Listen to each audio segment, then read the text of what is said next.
light within my heart, light within my thoughts, light within my words. May one and all and everything, blessed and loved ever be.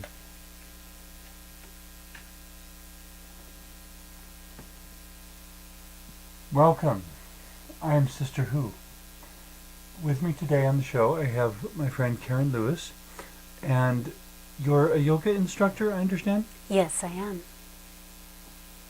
Yoga seems to be very popular these days, but I'm going to guess the majority of the people really don't understand how multidimensional and even deep it can be. You know, that for most people, I suppose, yoga means a bunch of peculiar stretches that somebody in Asia invented. What we want to discuss today is the rest of the definition. There's a lot more to yoga than that. Indeed, there is. You had said, for example, in one of our earlier conversations that there are actually 5 or 6 different kinds of yoga, and that only one of them is actually physical. Yes, there are different aspects or different paths of yoga, which include such things as breathing or pranayama, meditation, devotional service, and so forth.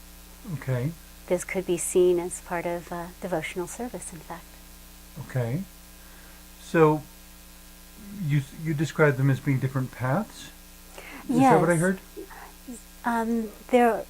Or you could also use the word disciplines, several different disciplines in yoga. Okay. A different approach? Or is it that the philosophy behind each is also equally different? What we know in the West here as yoga is actually known in its country of origin, India, as Hatha yoga. Okay. Which could be seen as a physical yoga.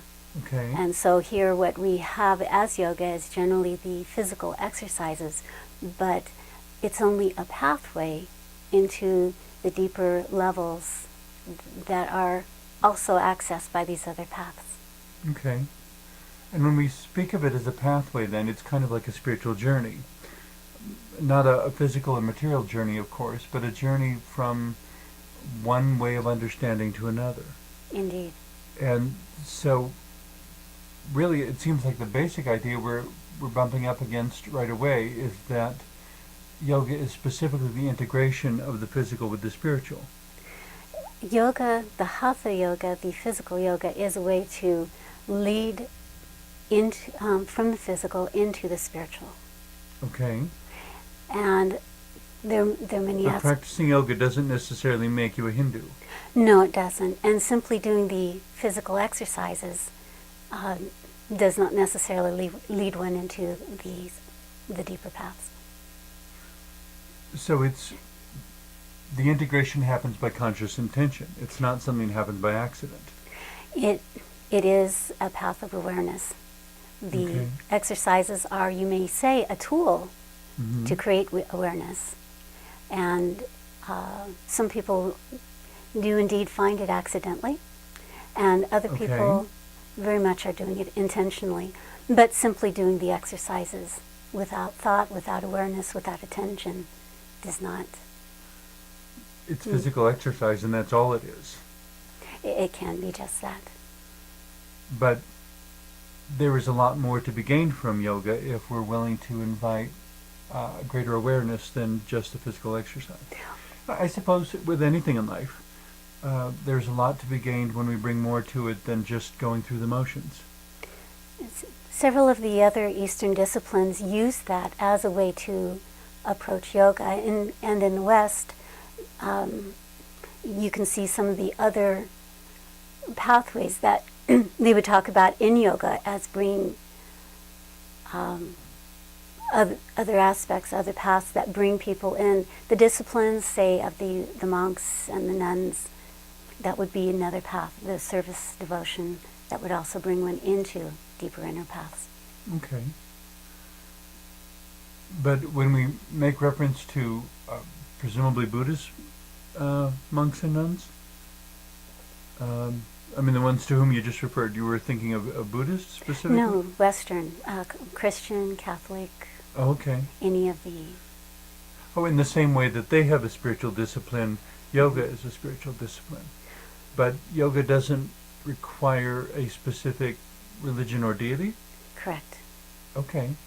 So you It could is- be a Christian practitioner of yoga or any religion practitioner of yoga. Any religion, any denomination, or non-denominational. One can be an atheist and still reap the inner benefits.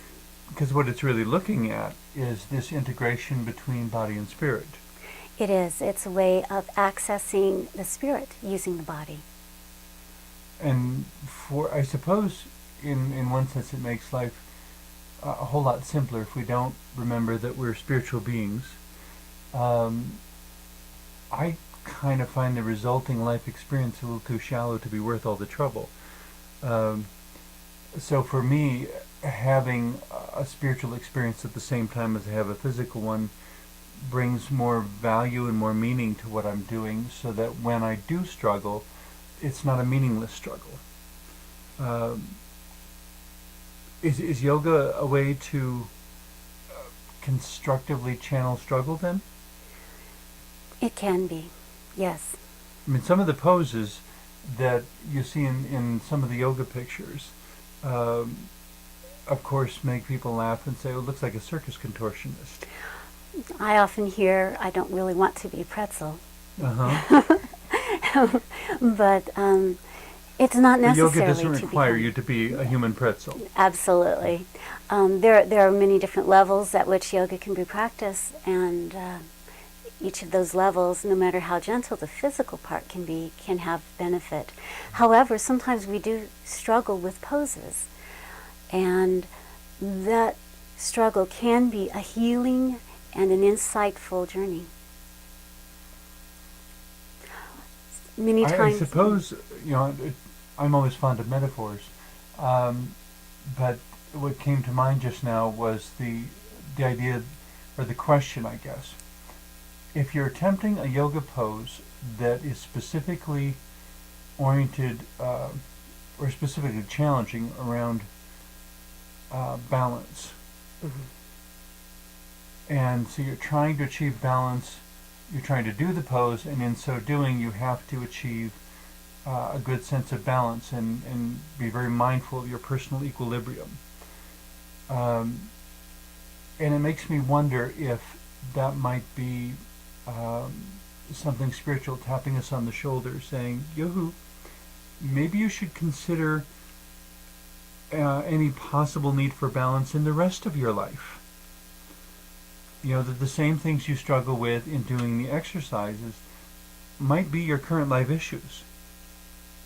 If what you are struggling with is being still for more than 5 minutes, maybe that's a signpost saying there's all these areas of your life in which you are so frantically active, you don't know how to be still.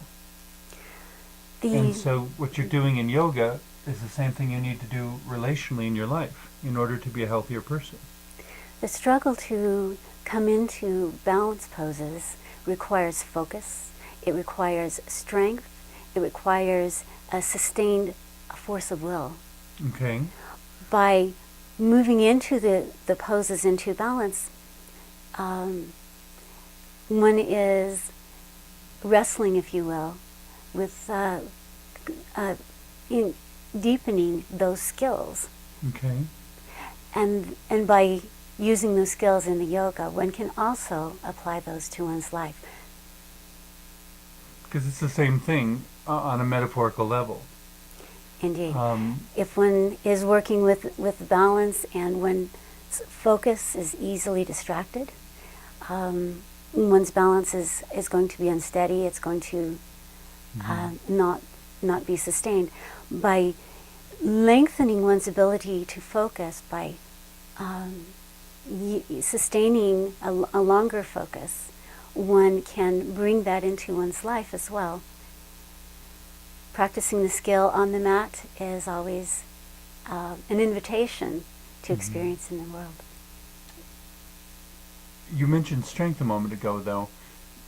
If someone, for whatever reason, doesn't have an abundance of physical strength,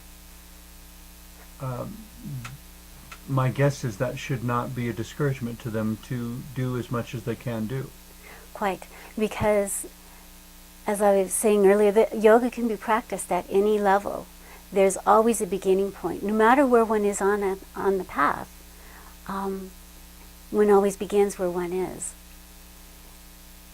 Which would seem to be common sense, but my friends keep telling me common sense is no longer common. So, Well, in any case, it's good to remind ourselves of these things. But so for the person who perhaps has never tried yoga before, but is at least curious about the sorts of things we're discussing today, even just closing your eyes and sitting in your chair and becoming conscious or mindful or aware of everything going on inside of you that is not necessarily physical in nature. You know, to stop for a moment and notice what your emotions are doing. To stop for a moment and, you know, in a sort of self-reflective way, notice what your thoughts are doing. Notice what you're anticipating, or if you're content being there, or if you keep feeling this urging to get up and do something. One path that people often use is the pranayama, the breath. By focusing on the breath, without changing the breath, simply becoming aware of it, one's beginning a yoga practice, a practice of self-awareness. To notice, if I understood you correctly, to notice how fast you're breathing, how deeply you are or are not breathing, because most of us do a lot of shallow breathing. Exactly. When breathing is raised to being a spiritual discipline and a spiritual practice, seems to me you're trying to completely inflate the lungs and then completely empty them, and yet not in a way that is aggressively forced. Actually, the best way, if one does not have a teacher, to begin pranayama is simply to forget about striving with the breath. Simply noticing how many of us are still, how many of us take the time to truly become self-aware within a moment. Each breath is different. Each inhale and each exhale brings shades, nuances. Each breath affects the thoughts. Each thought affects the breath. And I would imagine most of us don't give much thought to that. You know, that every moment of our lives we are breathing, and it becomes so automatic that we don't even pay any attention to it. For most people, breathing is an either-or proposition. Either one's breathing or one's not. But there are so many. But once one actually begins the awareness of living with the breath, being in the moment with one's own breath, bringing focus to the breath, then a whole array of infinite possibilities open up. And that's the start of the path. Seems to me, I saw a movie or something once that was going into the roots of words, what etymology, where do words come from. Inspiration was the spirit being drawn into oneself. To breathe in. You know, that in a sense, when we inhale, it is literally being spiritually alive. Inspire, breath. You know, with all of the things science has explained, we still haven't explained where consciousness comes from. And how do you create consciousness, or can we create consciousness? We could create all the physical material stuff, but we couldn't create consciousness. That has to be bestowed from someplace. You know, so inspiration is the spirit coming in. Expiration, of course, then is the spirit going out. You know, when something no longer has any spirit in it, they're expired. You know, and sometimes that's used as a synonym for physical death. Indeed, bringing the spirit in and then releasing the spirit. But each time we bring in the spirit, bring in breath, we're changed by it. And during our life, as we breathe it out, that is when we have those changes and we move into the world and with awareness of those changes. the sense in which we take the spirit of the divine, however we perceive it, into ourselves, draw whatever health-producing effects from it we can, and then share it with the world. We don't hold it inside indefinitely. Right. Whatever comes in has to go out again. It can't be a one-way flow, or you wind up like the Dead Sea, which is water is forever flowing in, and the salt is built up so much that nothing can live there. Yoga is about balance, and the flow of energy does have to go through both in and out in order to create balance, to create harmony, to create a full, aware life. And on a physical level, of course, stretching the muscles does keep them in balance, because an unstretched muscle will atrophy, and it will lose its flexibility. So there needs to be a combination of movement and rest, done in a hopefully a more intentional way, rather than allowing our health to be purely by accident. To become intentional about being healthy.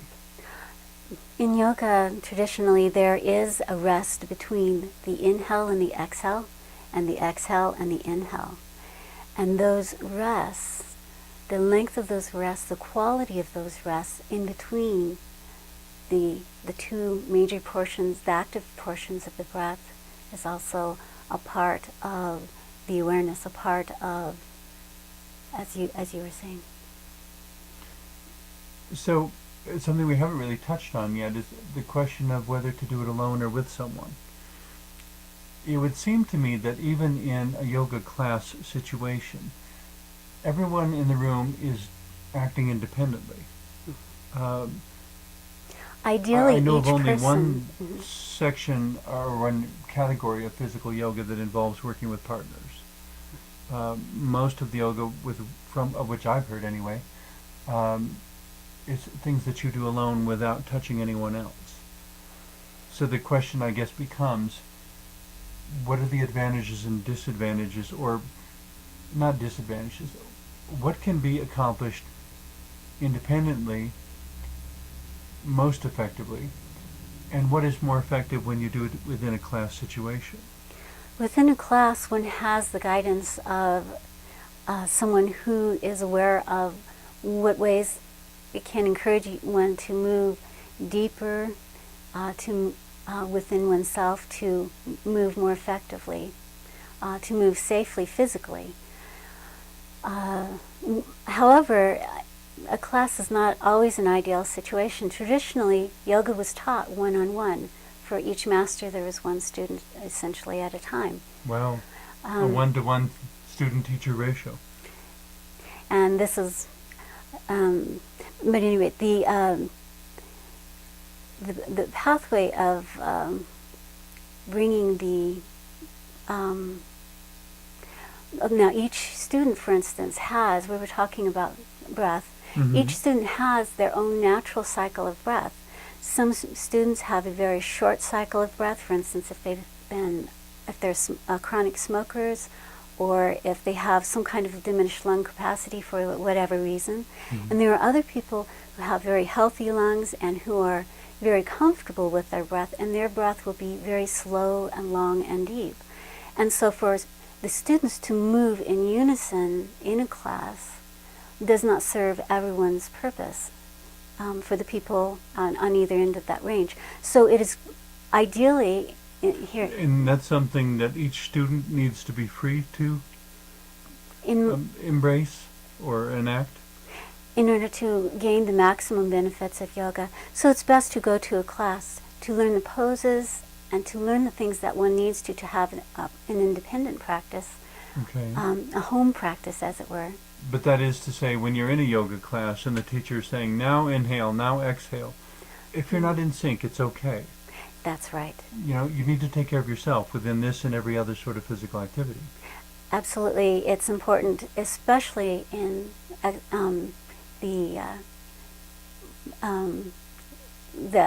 exercises such as yoga, to move with one's awareness, to move with one's breath. And yet not in a selfish or narcissistic way. Simply with awareness. The Listening to the body. So Because often, I hear you talking about it, it sounds to me like a class is a general invitation to explore communal action, to see to what extent and to what effectiveness within your body you can resonate or harmonize with the breath cycles or physical stretch cycles or whatever around you. it is. So where you're specifically becoming aware of what bridges do not exist. Movement in the class and when one's with oneself uses one should use one's inner awareness, not only to come into the movement with the breath, but also to bring the attention within the muscles into a level where there's progress. There should neither be pain nor should it be essentially boring with no sensation whatsoever. Some sort of exertion, but constructively. There's a short range. For some people it's a very narrow range. For some people who've been practicing for some time, it will be a wider range of essentially ideal tension, we'll call it, where one has moved into the pose deeply enough that one is aware of the sensations but there's no damage, where one gets the maximum benefit from the pose. Okay. And when you say gets the maximum benefit, for every person that's going to be something different? Yes, it will be. How do you know if you're getting the maximum benefit? We're using here the Hatha Yoga, the physical movement, as a way to create awareness, creating awareness of the physical sensations, the subtle physical sensations, and they become more subtle as one's awareness increases, is what brings So the one into maximum benefit then is simply you being aware that where one I really is. am doing everything I can do at this point. I know that I can't do more than I am doing, and so for me this is the maximum. And it's kind of a subjective determination of self-evaluation. Well, I would say you wouldn't want to do the maximum. You want to do, ideally each student would do something that for some people they have a really strong push, a really strong will to go deeply into something, to be the best, whatever that might be. For other people, they're less willing to move into sometimes things as deeply as perhaps they should, and this is part of creating the balance. Some people will find that with a teacher to push them a little more, they will be able to go into their practice deeply enough to gain more benefit from it than they would So on the their other advantage to having a teacher present is that because of their previous experience, they may know questions to ask or ways to invite you to stretch just a little bit more than you thought you could. And for those people who tend to want to be the best, to go to the maximum, to try to go to the 100%, it is also an invitation. The teacher should also invite those people to pull back slightly so that they bring their awareness more within, rather So when than they see someone who's overexerting physically but perhaps neglecting spiritual awareness, ideally that would be nice. Yes. which what just popped into my head was jumping to the metaphor of the football coach at some high school someplace. Becoming aware of people on or players on the team who are so obsessed with winning that they're forgetting how to enjoy the game. Right. On the flip side, people who are so busy enjoying the game that they're not taking it seriously Wonderful metaphors. and not pushing themselves to actually accomplish a victory. And you need both in balance. Yes. we're getting near the end of the show, but and obviously we're only scratching the surface of everything that could be said on this subject. Um, it would seem, as a wind up, I guess, some summary points. Um, Practicing yoga every week for the rest of your life is not going to make you into a superb athlete. Not likely. You may be in balance, you may be healthy, your muscles may be stretched and flexible and ready to go. It's not necessarily a muscle building regimen. No, it's not.